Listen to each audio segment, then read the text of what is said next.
Right, well, hello. Welcome to episode 10. We're in double figures. We made it 10 episodes. We can stop now. Yep. Right, welcome to episode 10 of Plebcast. We've got Jack returning this week. Hello, everyone. Hello. Yeah. We've got Chris again. Hey everyone, nice to be back. I'm going to talk to you in a minute, Chris. And we've got the legend returning. I've been so excited. I'm sweating. We've got Dan Lowe's. Hello, everybody. Oh my God. Louis, how are you? How excited are you? I'm just pumped. Can't contain myself. No, I is very excited. I'm trying to remember. Was it episode 3 you were on, Dan? Episode 2. Episode 2. was- It's a big hit at the start. But then you had a call in as well, didn't you? At some point? Yeah. Oh, yeah. It was I can't remember which one it was. I think it was was it the first or second one with Sam Bellin? Yeah. Where he was either smashed or he was sober, and he just got this random phone call, and I was abroad in Paris. Explain the situation you were in, Sam. Not Sam, Dan. I was sat in a lovely restaurant in Paris having this lovely side of salmon. Yeah. I was the week later, obviously Saturnalia was happening, and I was staying at Louis'. Yeah. And I got this phone call off Louis, and my heart goes, shit, like he's gonna have to cancel on me. I'm gonna have to find someone. So I get a phone call, and I rush outside the restaurant. I ring him back, and I don't get through to him straight away. I'm like, okay, come on, and ring him again. And then he's like, you alright, Dan? I'm like, yeah. Welcome to Plebcast. Right, come on then. But yeah, no, it was great. It was funny. This is technically your third appearance on Plebcast. Yeah, it would be. Yeah. We've done more than Chris, I think. He has done. That's true. You fucking bait. The amount of trouble. I was expecting the amount of fucking stress you call me, Chris. Was that last week or the week before? Was it the week before? It's been every week. It's been every week you've cancelled on. It's because I have to build myself so much up for it. You know? It's like, I'm going on Plebcast, oh my God, I have to calm myself down. So if I don't prepare myself for it, I just won't be good. It was a few weeks ago, I think I might have mentioned it, but you bailed. But to be fair, we all bailed. Yeah. The week you bailed for this excuse. But what was your excuse, Chris? My excuse was that... That laugh is always a good start. I'd gone to the All You Can Eat in Newcastle. There's many all you can eats, but the best one is Laos 202 or Laos 102. 212. I don't get it. Yeah, just next to the gate. And I ate so much that I physically couldn't move. Fucking That is why I couldn't. It's lush there. I really liked it. What? You mean Laos the one that had... Don't fucking humour him! I'm not bringing it up. The one that We're just like, we've been there. You know what I'm talking about, though, don't you? It is really nice. I don't know what you're about. You mean Laos the one that had a real major health and safety rats. scare, like a few that months one. ago? Yeah. Right. Yeah, one more fucking rat. You can travel around the world in the space of about 20 metres. Yeah. They've got all these different things. It's lush. They've got like a little island where you get loads of Japanese food, you cut special orders in, and then you can walk 10 metres, you get a load of chicken nuggets. It's fucking So anyway, great. we'd like to thank Laos 212 for sponsoring this episode. Taking away our guest. I'm on because I was ill as well, wasn't I? You were ill, Yeah. and Scarlett bailed that day because she went out the night before and was hungover. Oh, that's an even worse excuse. No, it's not. Hungover at 9 o'clock at night the next I know, day. yeah. I agree with Jack and Chris there. Yeah. That's a worse. Oh, excuse. sorry. Scarlett's not been on it yet, has she? Yeah. She's been on it once. Oh. Ancient travels or something. Yeah, Travel. where we Travels, were. Yes, it was that one, yeah. That was a nice episode. Yeah, that was We suppose that was supposed to be a short one, but it was about an hour anyway. Should be on Yeah. soon, actually. Should be on again. Should be on next week. We'll keep that. Yeah, as a she's a surprise. good one to have on. She will be on next week. Keep that as a surprise. Keep Anyway. keep the layout. Keep the special episode next week as a surprise. Sorry about that. No one knows. No one's listening to it. Dan, how's life? Life is good. First question. No. How is life? It's good. How's life since the second episode? How's the PhD? I moved on to actually writing it, which is Oh my nice. God. When I came before, I was still kind of changing the proposal and moved it from, general late Republic to focusing on coins as a lens. And now to actually get started and writing it, it's a really nice feeling. We've got a first chapter in next month, which is kind of scary. You've got to hand in a draft of a first chapter of not my magnum opus, hopefully, fingers crossed, but you never know with academia these years. But handing in such a fun, big work, it's kind of scary, but it's kind of nice at the same time. So. I imagine it's essentially like nurturing a baby. Yeah, it's a bit different to say you guys, I don't know about you, Chris, because your classical studies, classics. What are we going to talk about dissertations? Yeah. So basically, because I'm classical studies, but I have the option to do a 6,000 word dissertation, which I am doing. Yeah. So like when you hand in the dissertation, the dissertation is 14,000 words, and yes, you break it up into kind of chapters, but they still very much flow into one another. But the plan that I've got for my PhD, they obviously have to flow, but they're very separate. Like in each one, it's like writing your own kind of mini dissertation for each chapter, and then handing that in. And normally you hand in like 3,000 words to get feedback on. Handing in 7,000 to 10,000 words is like, Is that what you've had to hand in? That is what I'm going to probably hand in for a chapter. For the first chapter, it's my theoretical chapter, so there's a lot of words in it. 7,000 words. I Have you can't. even read I can't. 7,000 words? I don't think I've read 7,000 in life. I can't even like imagine doing something like that. Like, I don't know what I'm doing tomorrow. I don't know what I'm doing now. I mean, I've put together 4,000 words of it, so I've still got 3,000 words to do in about 3 weeks. Crap. Oh, okay. So I've still got time to go, but yeah. But it's probably because imagine it's because you do something so passionate about. Is it easy to write about? Oh no, because it's the theoretical stuff. Like the way my PhD, like the thesis is set out, is it's theory first, and then applying that theory to various parts throughout the history. So the theory stuff is the really difficult stuff. There's a lot of things going on. I mean, I've spoke to Jack about Latin translations. I've spoke to friends who've done classics, and there's all this kind of weird stuff that I'm trying to get my head around, trying to explain that. It's just a nightmare. Like when I go on to the next chapters, they're going to be bigger. Like there'll be more words, but it'll be more words with, here's this theory that I proved in chapter 1, and let's apply it to this. So it's not as bad. But yeah, the first one is heavy and it's hard. So. Oh. Yeah. But you got to get it out of the way. Like if I wrote the ones later on that didn't have the theory beforehand, it's just going to be crap. So. Yeah. I can imagine that's like, because you're 2 stages above. Like you're like. We're only just doing that. He's only doing 6,000 words of dissertation. I joked to Louis and Jack. You said last week about like, don't take us seriously because we've got no degrees, and then I realised that I was like, oh, I'll come on and bring 2, and I was like, crap, I've actually got 2 degrees in this. Like, what the hell? Yeah. But yeah, I am 2 stages ahead of you guys, and 4 ahead of you, which is really kind of. 4? No, yeah, sorry, 2 ahead of you, 3 ahead of you. Yeah, apologies, but yeah, it's kind of a bit mental, really. 3 is a whole undergrad degree. Yeah, because I can't even imagine doing a master's. Masters was fun. I enjoyed the masters. Yeah. Yeah. No, I don't know. I'll probably. Are you doing masters? I'll see. I mean, I don't know. I'll see where everything goes after. It's not looking likely for me. It's easier getting on a masters than an undergrad, I'd say. Really? Yeah, because I think like a lot of unis quite like masters degrees because they're very much the same way as teaching an undergrad.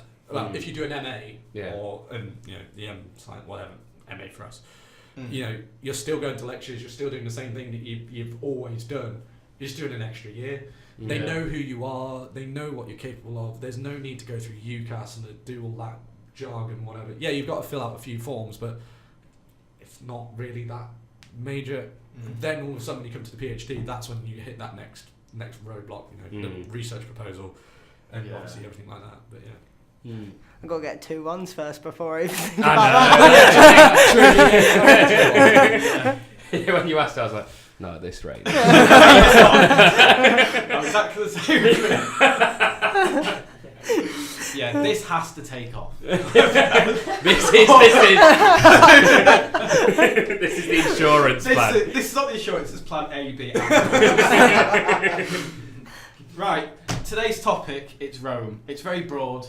We're going to see what happens, we're going to see what we talk about. I've got a list again. Hey. It was popular last week because I made it popular in my own head.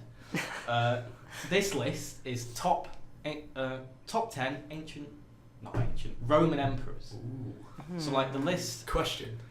Are we talking about emperors? No, I just realised. When are we stopping emperors? Are we stopping in 1453 with the fall of the Byzantines? Or are we stopping in 476? Who fucking knows, man? It depends. It depends whether you consider Byzantium the Roman Empire. Yeah. Oh shit! Do you know what I've done? I've not put Constantine. Anyway, Is he not on it? Oh, that would have been one of my he's guesses. number 9, but I've not put his dates. Let's just say to the sack of Rome. That would be fun. Well, Which sack of Rome? Up to 390 BC. I'll say number 10. Number 10 is Justinian. Okay. Okay. Which is 526. So Byzantines are included. Byzantines. Okay. I think this is the only Byzantine. Okay. Yeah. So just want to clarify. spoiler alert. Yeah. Yeah. This is Justinian. Anyone know about Chris? Do you know about Justinian? Yeah, I know a little bit about Justinian. What do you want to know about Justinian?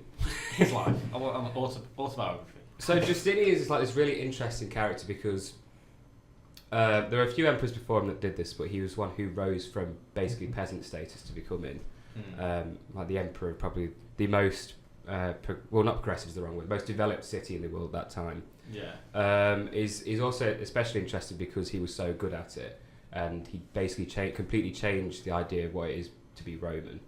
Underneath Justinian, there were so many different changes, ranging from administrative changes. So, for example, civil and military officers being brought back together once because they were split up, and also things like cities completely changing. So, basically, as a result of the Persian invasions and because of Justinian's sort of initiative, cities sort of broke down. Instead, you had sort of villages. So the idea of the polis broke down. Oh, okay. So, and he's just a generally innovative emperor, and he also attempted to bring the Roman Empire back to its full I was going to glory. ask, was Justinian the one who led the invasion of North Africa and then led the invasion of Italy? Yeah, so he basically had this amazing general called Belisarius. Yeah. Oh, and you might have heard the name. Belisarius is quite famous because he was absolutely savaged by this writer called Procopius in this book called The Secret Histories. But he led the invasion into Italy. He took quite a lot of the empire back, but then it was eventually lost again. He's just an all-round good emperor who basically tried to turn the tide of Rome being absolutely destroyed, and he completely revitalised the empire. Yeah. He did turn the tide. He turned the tide for his lifetime, but he ended up building a legacy which was basically doomed to be disastrous, because for a long time the Romans were defined by this idea that they were the strongest in the world, and their foreign policy was basically, we're Roman, if you don't do what we want, you're going to be absolutely decimated and destroyed. I think Justinian, because he had a good hold of the situation, there's this new idea of sort of diplomacy being a big part of foreign policy. And eventually down the line, because of this diplomacy, because of essentially bribing people, completely bankrupted the empire at some points. And fucked it up later on. But underneath him, it was a very good policy. Can you say when Justinian was ruler again, if you've got the dates? 526 to 565. Yeah, so the empire survives, let's include the Byzantine Empire as Roman Empire. It survives for another 9 centuries. Yeah. So obviously, everything is going to hell in the West, and the East is not really much better. There's still a lot going on. Yeah. And you've still got 9 centuries. Yeah.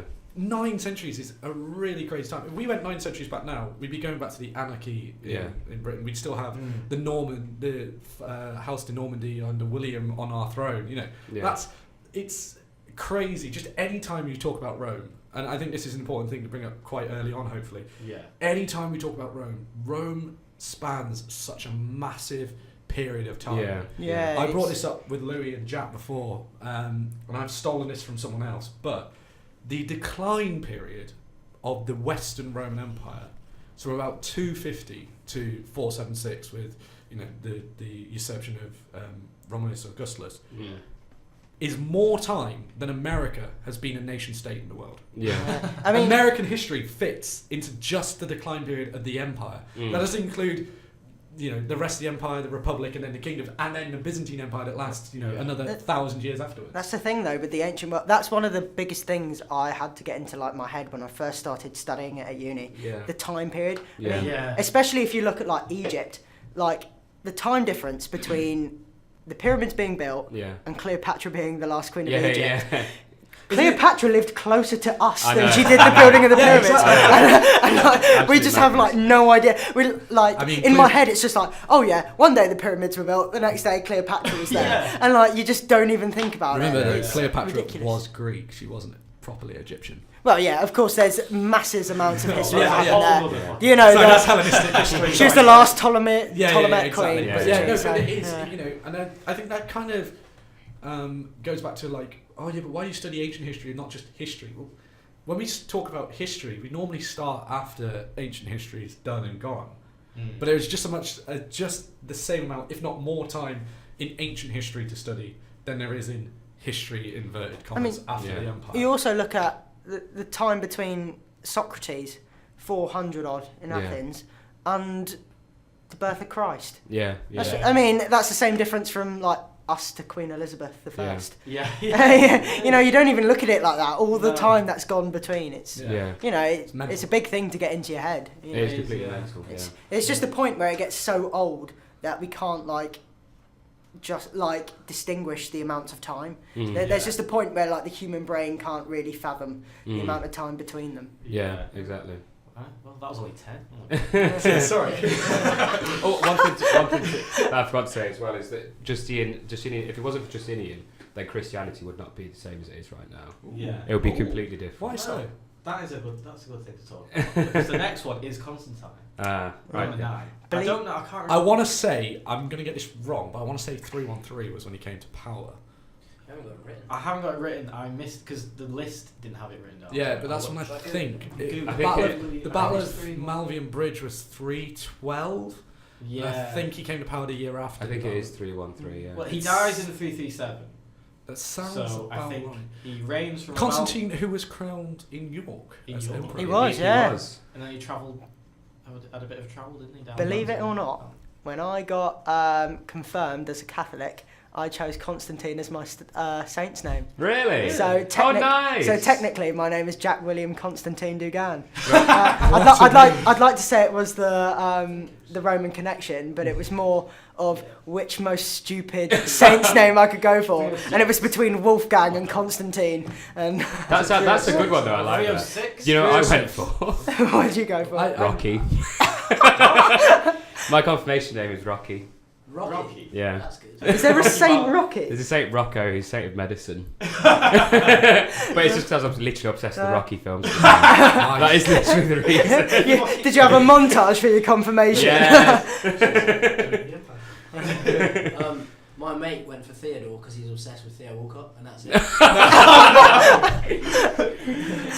I wonder what priests would think if they knew what we were like. Oh well, I tell you what. Your chosen names. I was in Arundel Cathedral, and I said to the bishop Constantine, and he was like, "Oh really?"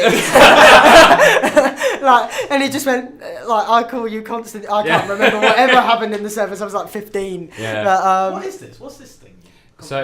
So when you get confirmed as a Catholic, you have to choose a saint's name, which technically becomes part of your name, except it's not like on my birth certificate. It's not legal, yeah. So most people choose the normal names like Andrew, Mary and stuff like that. But Andrew and Michael were big ones, and I was like, so fucking boring. You know, but obviously I was such like an edgy teen and going through some stuff that I chose Constantine. No, I fully agree with that. I can just see Jack now, as in his emo stage, going through some things. Oh yeah, the hair over the eye. Yeah. Do you know if Saint Constantine is a warrior saint?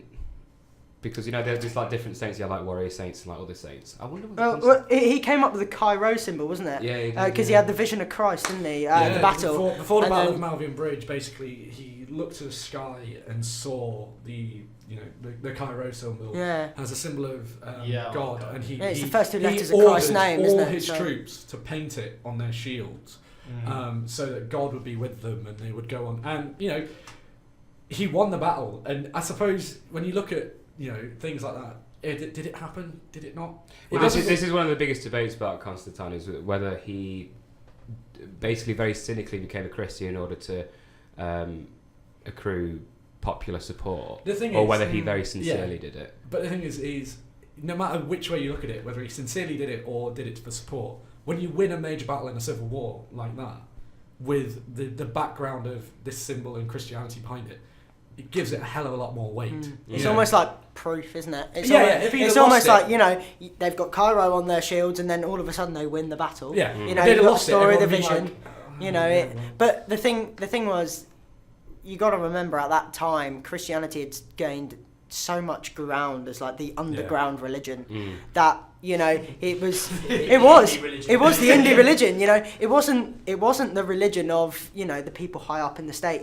It was because it appealed to the slaves who they were Jesus because of his teachings, and then they considered I've got a shot at eternal life here, which paganism couldn't promise. My college teacher said that if Constantine was never emperor, that Christianity wouldn't be as big. Oh no, absolutely not. Oh no. Yeah. It would be. It's like the whole world would be completely different. You had Constantine and his sons, and then within a generation, you have Justinian, who tried to completely wipe Christianity off the map and reverse everything Constantine did. Yeah. He just didn't live long enough to do it, and that's the thing. If Constantine hadn't got that point, then people like Justinian would have just been there. They'd have been right. They'd have been the normal ones, not Constantine, who won everything with sword and shield. So. Yeah. Right, well, that was Constantine. Now, the next one, number 8, I don't know anything about, I just know his name. Antonius Pius. Oh, so is he the father of, oh God. Does anyone know about Father of Marcus Aurelius. I heard the name, yeah. So he was just seen as also wise emperor. He's pretty good. Where did you get this list from, by the way? I can't remember the name. It was like ancienthistorylist.com. I think, yeah. It's like that. It was the best one. It's the best one. I think is he part of the 5 good emperors? I'm not sure. Yeah, so he was one of the 5 good emperors. So there was a period where there was considered to be like general peace, and it was just like there wasn't that much going on. Did it start with Hadrian? Yeah, and I'm not sure. I know Hadrian's definitely in it. We'll see if all 5 are on this list. I know it starts with Marcus Aurelius definitely, but I don't know when it started. No, because I think Marcus Aurelius is the last one. Because after Commodus, yeah. He is. Joaquin Phoenix. Yes, yeah. So what does does anyone know what he did? What he's done? I couldn't tell you much. I really want to say this. This is me not knowing anything about the Roman Empire. I have a real feeling, though, that he was an extremely religious emperor. And I know that it sounds weird with obviously piety and stuff like that, but for some reason, I don't know if it's just the words connecting in my head, but I have this weird feeling. I don't know. I don't do the Empire. The Empire's boring. But no, I don't. I think that's something I don't really know. Yeah, I wouldn't be able to tell you anything. I can't tell you a thing. No, just know the name. We don't know anything. Yeah. Number 7, Vespasian. Oh, Vespasian the Flavian. Ooh. Go on, Jack, take us away. Oh, I don't know that much. you went in hard there, Jack. You've got to back this up. Well, I'll say when he reigned. Oh, I'll say when Antonius. I'm pretty sure Pius he was the reigned. first of the Flavians, wasn't he? It was what was it? It was after the year of the 5. Yeah, it was the last of the year of the 4 emperors. Year 69. AD. Galba. I don't know the other one. Vitellius and then Vespasian, yeah. He reigned for 10 years. And then, I don't know. And then it was Titus after him. It was Vespasian, Titus. Oh, who was the one? Titus reigned it's Domitian afterwards, that's it. I should know that. I'm doing Statius in Latin, and that's all about. It's literally all about Domitian. So sorry, Claire Stocks. Aren't you guys doing Caesar's Gift at the moment? Yeah, I am. Yeah. I like kind of that. But Caesar's Gift, from what I remember, correct me if I'm wrong, people who've done it recently. I swear Caesar's Gift was like, we're going to do a lot on the beginning of the empire. Yes. Then we're going to miss the middle of the empire, and we're going to go to the 3rd century crisis, and then do the end of the empire. Yeah. We spent ages on the start. Yeah, we're still on Augustus. You're still on Augustus? I lecture 10. Yeah, well, Augustus is pretty great. I'm hoping he's number 1. If he's not number 1, I'm very disappointed. The thing is, with Caesar's Gift, it's like, for people who obviously don't know, it's like Augustus till the end of the empire, a module. But it's like, you do half the course on Augustus. You do literally 15 minutes on 200 years in a lecture. That's what we did last year. Really? Yeah. It was 15 minutes. Wow. 200. Did you do it? I didn't do it. No. It was 15 minutes, and you do from Nero, like the end of Nero, to like the 3rd century crisis. Yeah. It was like 200 years in 15. But there is also a problem that there is a lot of the 2nd century that we don't know about. Yeah. Like the late 2nd century, early 3rd century, we don't really have that much for. Mm. So it's kind of what do we talk about? We know maybe the emperor's names, we know a couple of things, but as you say, it's not as we don't have as much as we do for say Augustus and Nero, Caligula, all these crazy people at the beginning, and then the massive upheaval that happens at the end of the Western Empire. So I think that's part of it. So. Yeah, because when I was looking at this list, there's a lot of them where it's like I have no idea because we didn't do them in Caesar's Gifts. Right. So. But yeah, Vespasian sort of.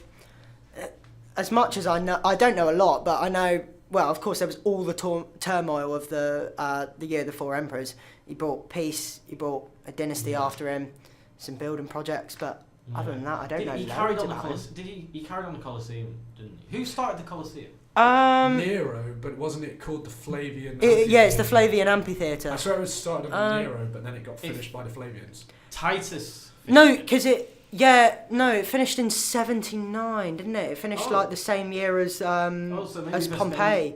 Maybe Vespasian did finish it. Yeah, probably was. Maybe Titus, because I remember reading. It's the Arch of Titus. That's his big triumph because he conquered Judea, and then he's built the Arch of Titus, and then there's the famous picture of the menorah being carried by the. And also the Cambridge Latin course. I remember by Matt Ellard constantly saying when we were near the Colosseum, Arcus Titius, and don't know why. You just thought it was a breast joke. Quite. The listening blew in Chris's view. So that was I think Titus, because I remember reading something on the Colosseum. It was like someone completed it, and then I think did Titus like. He did something. He opened it. He might have done. I can't really. We're such frauds, aren't we? This is awful. Greek history's better. True that. That's why me and Louis hosted. Number 6, Hadrian. Hey. The last emperor. Gonna build a wall. Which I've walked. The last emperor.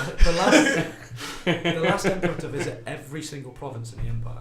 Really? The last emperor to do it. So, if you want to read out his dates, you've got them. I've got his dates right here: 117 to 138 AD. That's how early emperors stopped visiting all the provinces. He's the last emperor to do it. We've still got another 340 years left of the Western Empire. Emperors don't visit the provinces. Kind of shows you the importance or lack of importance that Rome starts to have. Although he did massively emphasise the influence of Greek culture, though. Yes, all his portrayals are Greek, style, aren't He's they? a huge Phil Hellene. Yeah. Not the first, I would like to say, but he is a massive Phil Hellene. He started bringing beards back to Rome because beards were a very Greek thing. Yeah.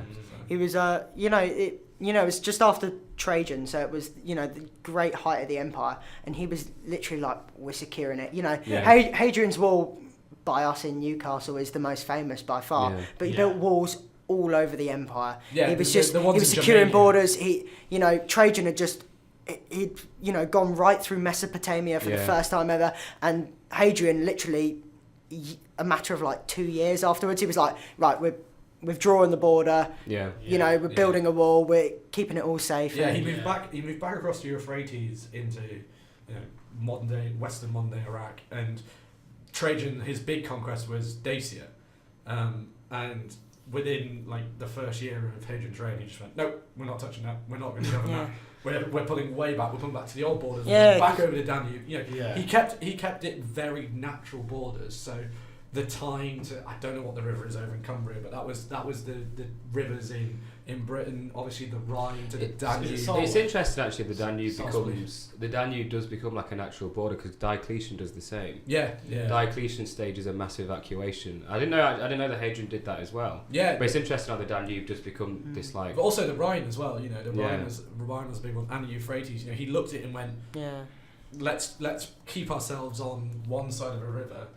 Because naturally rivers are, even in modern warfare, rivers are difficult to cross. Yeah. So that was his thinking, and that was the empire that we kind of come to know. When we look at the borders of the empire, and even borders of kind of countries and ideals today, they stick very close to to those rivers and stuff like that. So I think it's a massive shame he pulled out of. Well, he started the Western tradition of pulling out of the Middle East, didn't he? But nice. But I think it's a shame he did because Rome had that trade with India. They had the indirect trade with China. It makes me think. What if he kept it and the trade with the East carried on? Who knows how long Rome could have lasted? I think Hadrian realised that the legions were already stretched really thin. Oh yeah. The border with Germania to the Danube, from the Netherlands / Belgium all the way down to Austria, where the Danube and Rhine come very close together, is a huge border. And not considering the way that the Danube snakes its way through Eastern Europe. These are massive borders. Then you've got this big bulge that is Dacia. So all of a sudden you've got to try and occupy that and protect it. And then, you've got the spread into Mesopotamia, again, slightly strange. So I think he was one of these emperors who, the same way as, I wonder if he's on the list, Diocletian later on, realises that, the empire is huge, it's vast, it takes time for things to happen. We need to make sure we slow down, whether it's invasions or messages, or speed up messages, but slow something down in case of emergencies. And I think Hadrian was one of the first to realise that. And I actually think that, if Rome was going to expand and keep going, it had to do it in its early infancy. It had to do it under Augustus. Tetaberg changed that. So, I think Hadrian's decision was a right one, but that's just me. Wow. It's a lovely walk as well, if you're Hadrian's walk. Yeah, fuck the list. How is Hadrian's walk? Hadrian's walk is a lovely walk. Oh yeah. We might do it again this Did year. you see Hadrian on the way? Yeah, he gave us away. He was off to the Danube. Oh, actually, one more thing about Hadrian.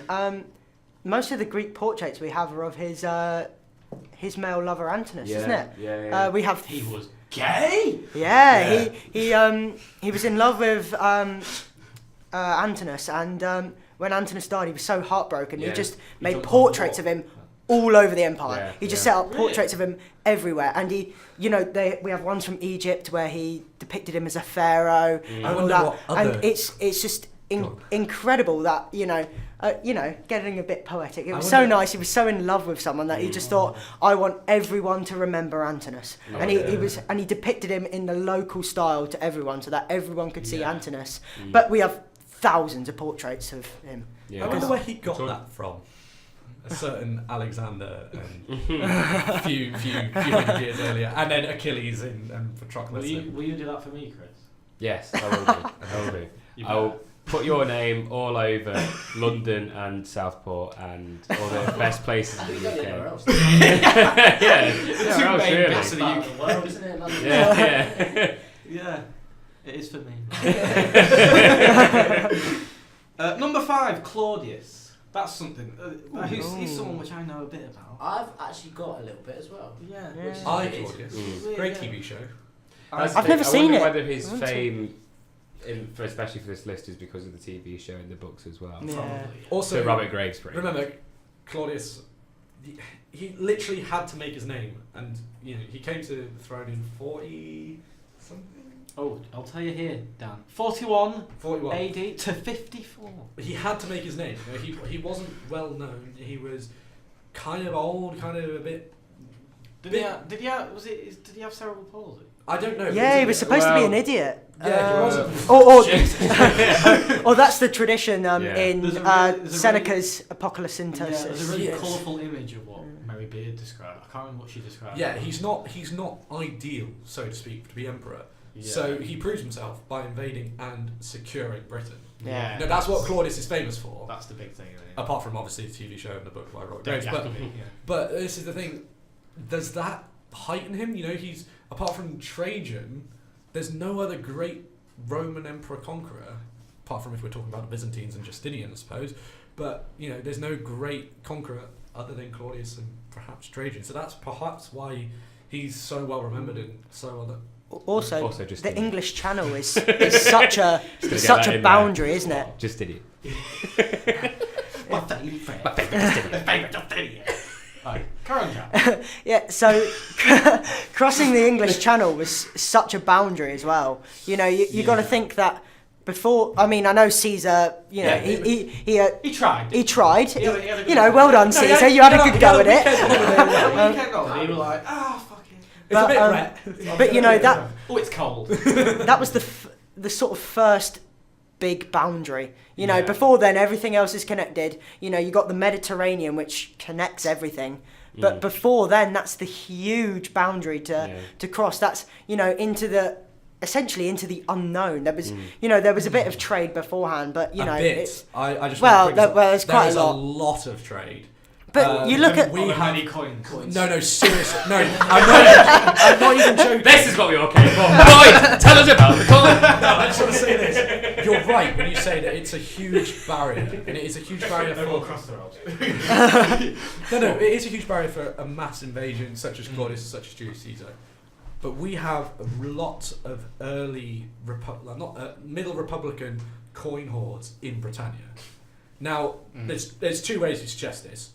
One, Republican denarii was still used for ages. Two, there's huge trade going on. Now we know that tin from southwest Britain was shipped all over the ancient world to help make copper. So I thought you said Tim. Get all the slaves called Tim. Come on, get on the ship. No, yeah, Tim. For God's sake, Tim. Tin from Cornwall and Devon, you know, were massive exports to the rest. Said Tim again. Timothy from Devon. I don't want to shit on your parade. I genuinely thought you said Tim again. So Tim was a massive Tim.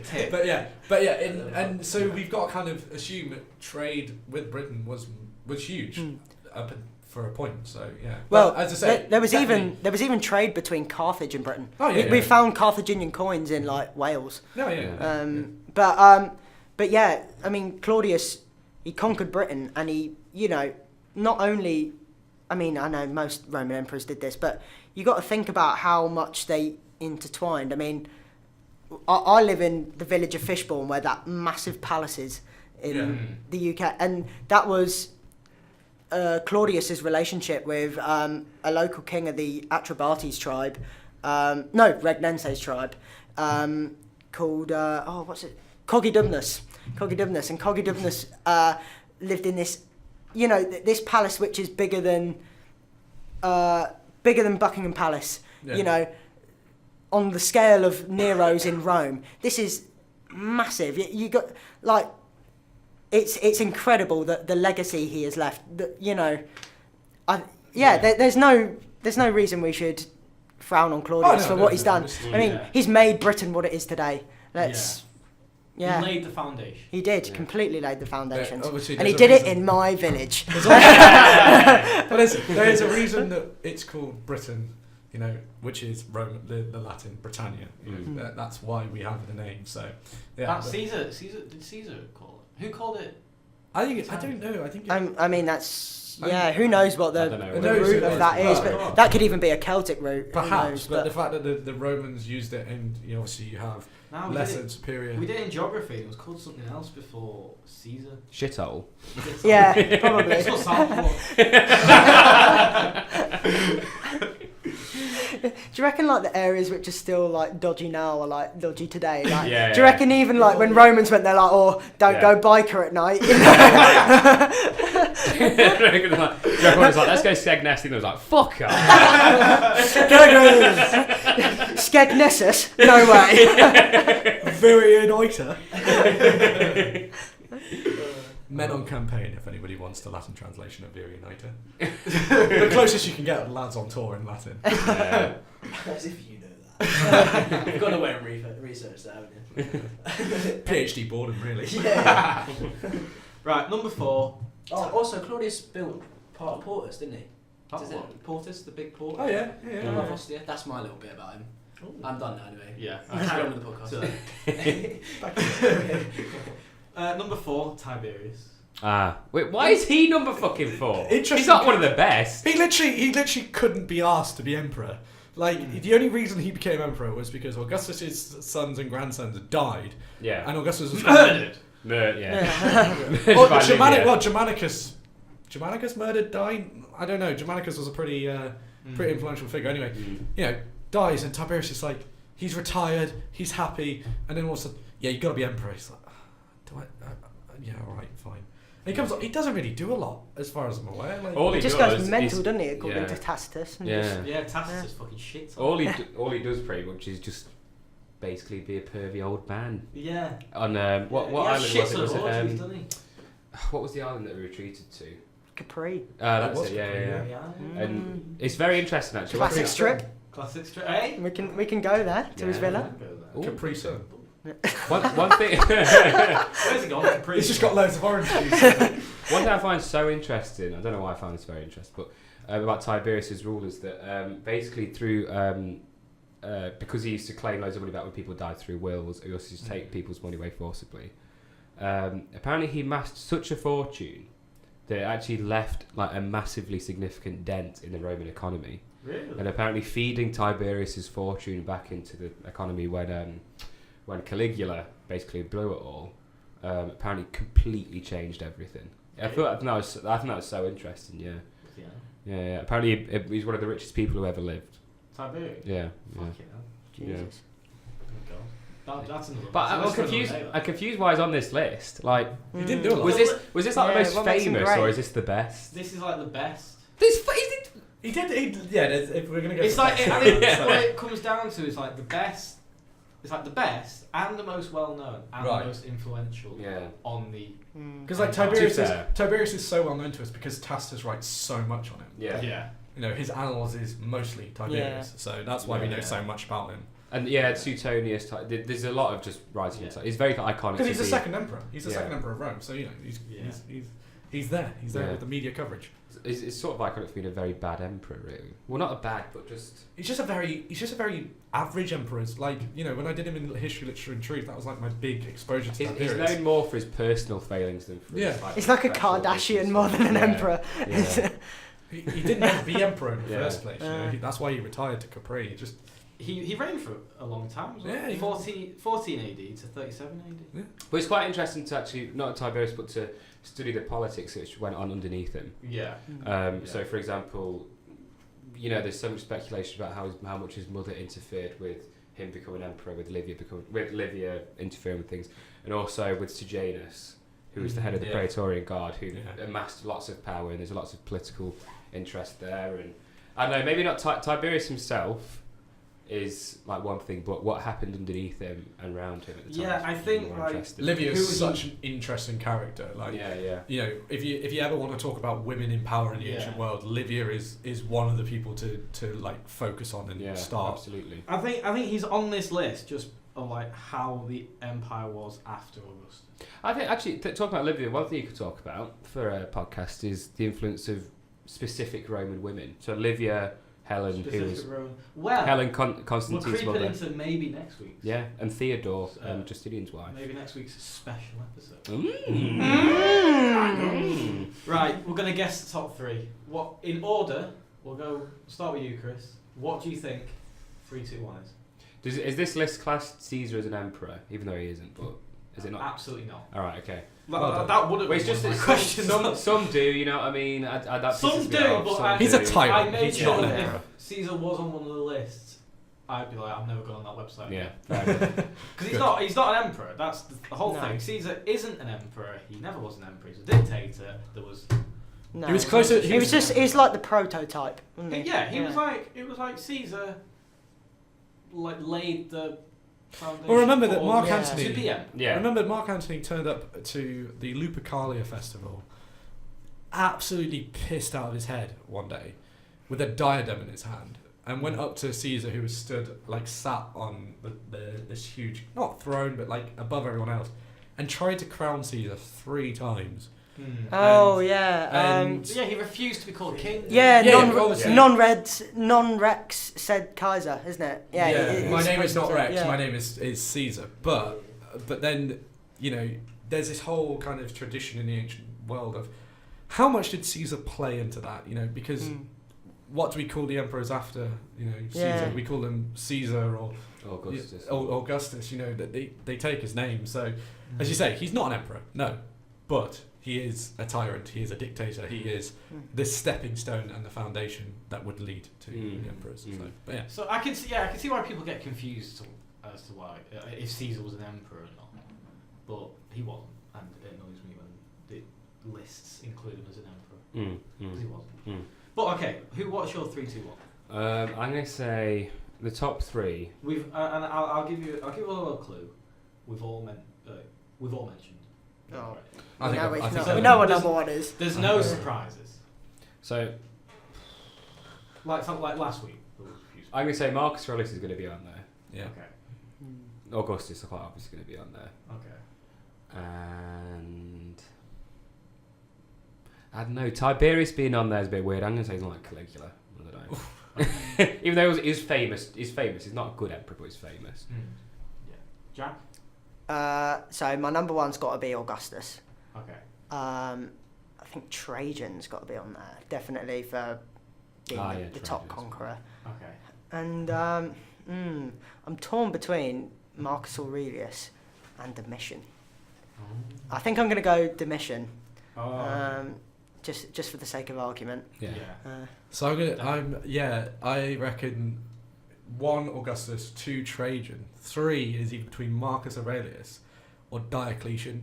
For Diocletian's reforms, which saved the empire. Oh, maybe Caracalla as well. I don't think Caracalla was good. I think he ruined the empire. His edict in 212 was a terrible idea.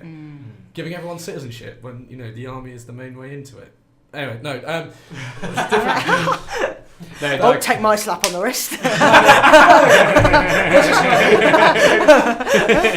How dare you? Stay in the corner, dirty little boy. But no, I'm gonna, just so we've got a little bit of variation, so we're not all agreeing, I'm gonna go for Augustus, Trajan, and then Diocletian.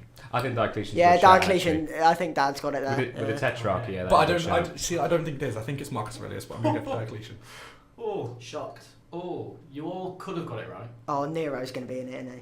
What? Why? Number 3, Marcus Aurelius. Jack, you almost had it. You almost had it. You I almost had it. would have given you an ice lolly or something, but no. Number 3, Marcus Aurelius. What did he do? Guys? He just meditation. Wrote nice. He also nice emperor. He wrote the first self-help book. Yeah. He also governed the empire at its absolute limit. Yeah. So it was the biggest the empire was underneath it, and he's seen really? as No, generally that was peaceful. Trajan. That was Trajan. Yeah, but wasn't because Trajan Trajan extended it to his limit, Dacia and then and Hadrian 117, then Hadrian. Oh right, okay. Moved through the I got that borders. wrong then. Yeah. But funnily enough, Commodus, and so Marcus Aurelius to Commodus was the first time that there was direct ancestry, so father son. Oh really? Was it? Yeah, Oh. it was the first time that there was father son. I can't remember the words. Blood? Is it like blood? Because No. Generally by blood, Yeah. it was his biological son. Yeah. What's the word? Not claim the throne. Heir to the throne. Yeah. And the first time that happened in the Roman Empire. That's quite weird. Before that, it was like adopted. That's a lot less. I literally know about Marcus Aurelius from Gladiator. Yeah, exactly. Who's the playboy? Was it played by Peter O'Toole? No, he was played the by one Dumbledore. who was Dumbledore, yeah. The one who died. Oh my God, what's his name? Richard Harris. Richard Harris, that's it, yeah. Who's played by Peter O'Toole? Peter O'Toole, Lawrence of Arabia. Yeah, no. Completely different looking King people. Priam. Yes, he is. Yeah. He's Troy. Priam in Troy. Yeah. Okay, so number 2, Trajan. Oh, no one guessed that. So, the best Roman Emperor conqueror. Got to be Augustus. No. What's whose Trajan? Oh, well, Trajan. Yeah, Trajan literally. Trajan was a soldier, first and foremost, and Yeah. he marched into Dacia. He conquered Dacia completely. Dacia, before this point, was a huge Roman trading hub for slaves. Yeah. Dacia is modern day Romania, if anybody was wanting to know the geography. But huge Roman trading port for slaves. The earliest denarii we see in the East, interestingly enough. Wow. Bring coins back in there, but no. But yeah, the huge point, but Trajan just went, I'm going to take it. And as Jack mentioned earlier, he moved into Mesopotamia. He fought against the Parthians very successfully, which troubled Rome for years. Yeah, from Crassus. Rome was not good at fighting Parthia, and Trajan kicked their ass. It was the cavalry, wasn't it? They'd retreat and then turn around and attack them. I also don't think Rome comprehended the extent of the Parthian Empire either. Yeah, Parthia It just was went back and back of it. It was fucking huge. the thing with Parthia grew slowly and quite significantly during the Hellenistic period. We have Bactria splitting off from the Seleucid kingdoms pretty quickly after Seleucus I, and then Parthia comes out of like northern Afghanistan, out of almost nowhere, and eats up Bactria. And then the next thing I know is the Seleucids, who are still fighting Rome in the west, suddenly looked at their eastern border and like, who the hell are these horse lords? And Parthia just swarmed over, went up to the Euphrates and were pretty happy there. And then when Rome came along under Pompey, and then later Crassus, they bump into the Parthians, and Parthians are real trouble for Rome. So Trajan's pretty significant for beating them. Yeah. Right. Well, that was number 2, Trajan. And I think we can all guess number 1. Augustus. Should we all say it? Should we all say it in 3, 2, 1? 3, 2, 1. Oh, Nero. No. It's Augustus. It's Augustus. We all know about Augustus, first emperor, and he first emperor. Richest man ever to exist in human history. Really? I thought that was. I was reading the better coin, isn't it? Well, because he controlled all the wealth out of Egypt, which included all of the gold, all of the grain, everything like that. And obviously there was senatorial and imperial provinces, and all the wealth, no matter whether it was material or taxes that came out of those imperial provinces, went into his back pocket, and like he's just so much richer than everyone else who ever lived in. Obviously, inflation, and we've got to take leeway with that because obviously money's different nowadays. But yeah, generally, supposedly the richest man ever to live. Wow. That's interesting because I heard that the richest man was Marcus Crassus, but to be honest, well, Crassus was one of the richest men under the Republic. But I've heard that considering inflation as well, he was. But it's, as I said, a lot of these studies. A lot of like when every time you hear Augustus does sound like a more plausible. As soon as you throw like inflation into the ancient economy, it to try and bring it to the modern You can't do that. It's so anachronistic. Capitalism wasn't even a thing back then. You can't. There's certain things that you can maybe apply modern day thinking to the ancient world, but there's certain things you definitely cannot. And I think the idea of this coin was worth this, or this money was worth this much today, you can't do that. No, you can't. Can we also appreciate the literary tradition that Augustus implemented? Oh, of course. Yeah. He created. Human history will never replicate how strong the literature he introduced was. You do love your Virgil, don't you? Oh, no, it's not just Virgil. That's the thing. It's not just Virgil. Virgil's the pinnacle of it. Virgil is the best. But you've got Horace, Ovid, Tibullus, Propertius. Why did I put Tibullus so high up? He's Propertius, that's Livy, when you know you're dealing Sallust. with a proper classical student. He might have been a bit. Sallust? No, Catullus was a bit early, actually. Yeah, Catullus was Republican. Sallust was under Augustus. No, he wasn't. A bit of it. Pretty sure it was. No, he wasn't. Like because he wrote art. Sallust was earlier than Augustus. Sallust was. Okay, I'm wrong. Ignore me. Sallust was an officer of Caesar, and then after the Civil War, he retired and then wrote his histories and died. I think he died in the 30s. Right. So he might have like. So obviously the empire starts 27. It doesn't start after Actium. There's still a few more years. But he dies in his in the 30s. So. Okay. Ignore me. But regardless of all of that, that period. Yeah, you've got Livy as well. Livy prose as well. It's the wealth. I don't think has ever in that period there will never be. Another period rich. That's the thing. It was like the Bloomsbury Group. That's the closest way you can look at it. Wow. That's the closest way you can look at it. I don't care what anyone. Well, it's true though. I mean, you think about specific authors as well, like Ovid. Shakespeare took so much influence. Exactly. From Ovid, especially metaphor. Oh, I'm gonna counter your argument here, just to throw a spanner in the works. The Second Sophistics. You're talking about the peak of literary culture. The Second Sophistics in Greece. Who are they? Arrian, Plutarch, the rebirth of the idea of Greek literature in the second century AD under the Empire. They look at themselves as not necessarily a second class, but they don't see themselves as the ruling class, and they start to write new histories, new prose, new literature, new poetry. Yeah. There's lots we've lost, but there's lots we still have, and Arrian, for example, Arrian's Anabasis is still such a major source for the history of Alexander, half a millennium later after Alexander died. So, just a spanner in the works. Whether or not I agree with you, we'll say outside, just because it's more fun. Well, all I'm going to say is, did people in the 16th century, if they wanted to predict their fate, did they consult Plutarch or did they consult Virgil? did Shakespeare look to Appian or Arrian or whoever, or did he look to Ovid? He looked at Plutarch. I think do people still say carpe diem? Yeah. Or do they quote Plutarch? But I mentioned this in the episode.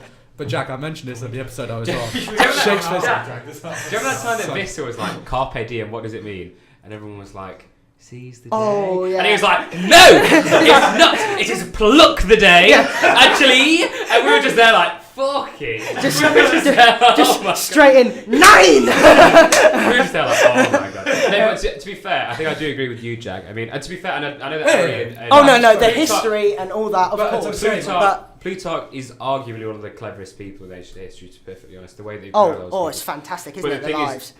I think if you can measure the literary influence of something, and maybe it's a meaningless question to put up, but if you look at Virgil and T.S. Eliot, especially with The Wasteland is probably one of the most definitive poems of 20th century. So much of that is just stolen. And if you look at politics, Enoch Powell, who's incredibly evil, but he's still relevant today because some far right groups are reclaiming him.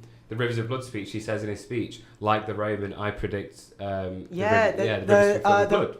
Yeah, it's I predict I see the Tiber foaming with blood. And that's book 6, line 80 or something. It's So I think if you can measure something, and I do reiterate that maybe it is a meaningless thing to do, then I think that period. I look through the whole of history and I can't see a period, such a short period, with more influence. You can argue Homer, but who was Homer? Yeah. It could be one Homer, there could be 50. I think with Augustus, he had a close friend, Maecenas, who was the sort of benefactor of all these writers. Yeah. And he paid for them to go do all this, and a lot of people would counter me and say, there wasn't a literary cult, they weren't close together, but they read each other, they were close together. This was a small knit group of personalities in Rome, and they've just made literature which is, I think, incomparable. Yeah. But I think they shaped literature. They've shaped literature today. They've shaped politics today through. Like Enoch. People still, you'll see an EDL march today. Yeah. If you go to an EDL march, I can guarantee you'll see people quote Enoch Powell there. Jack, is there something you want to tell us here?